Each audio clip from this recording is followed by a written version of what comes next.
let's talk about the things that excite you from a product standpoint. And there is a buzz, so to speak, around what you have at the New York Auto Show, the ID buzz, Yeah. which is this sort of reincarnation of the 60s Volkswagen a microbus van, the flower power wagon.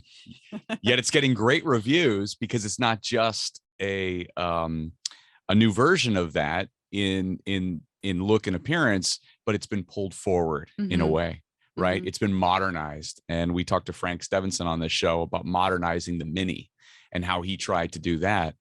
And you now have a vehicle in front of you that you can have a whole lot of fun with marketing. Oh yeah. The ID buzz. Yeah. What are you going to do? How are you going to position this car, this vehicle? This opportunity, I think, with ID Buzz is something so special. Exactly what you said. It's tapping into nostalgia, I think, in a way that is quite unique in the industry, and just in cars in general, because we get to tap into all that goodness that I think the microbus brings out in people. I see them on the streets once in a while, especially out in LA. People take such pride in renovating and redoing their car, and spend a lot of money on them.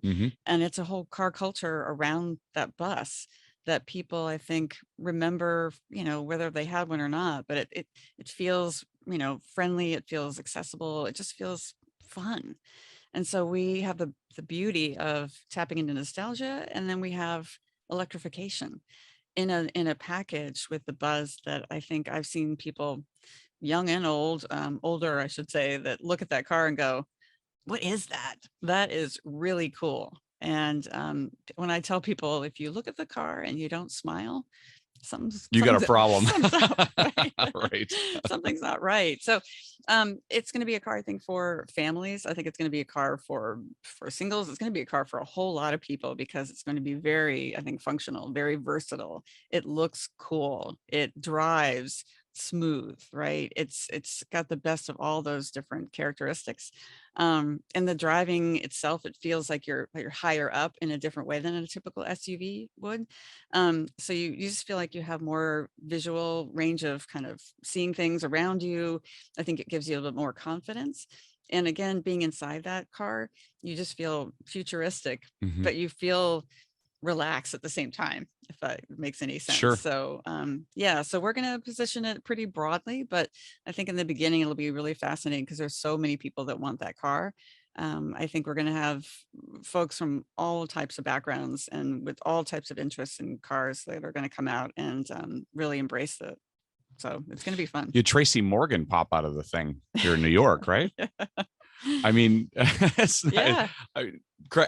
he owns a Bugatti, which, by the way, is still in the Volkswagen family. Yeah, but definitely. So it's just one of those special, I think, unique moments in time for auto where you have a product that has such broad appeal in a really, really positive way. Yeah. People get in it, they see it, they literally just light up. And I think the world, it sounds maybe a bit, I don't know, nostalgic, but I think people need that right now. My only wish is I wish it was coming a bit sooner, but I think we all do. It's not going to be here in the US until 2024. But we're going to celebrate a lot and we're going to have a lot of fun with that car in the meantime, for sure. Yeah, I imagine the plans you're going to put together will be extensive. I first saw it roll across the 18th green at Pebble Beach a few years ago when it was at the Pebble Beach Concours, introduced as a concept vehicle. And mouths were open and wow, how can I get that? And it's been a long journey with the vehicle.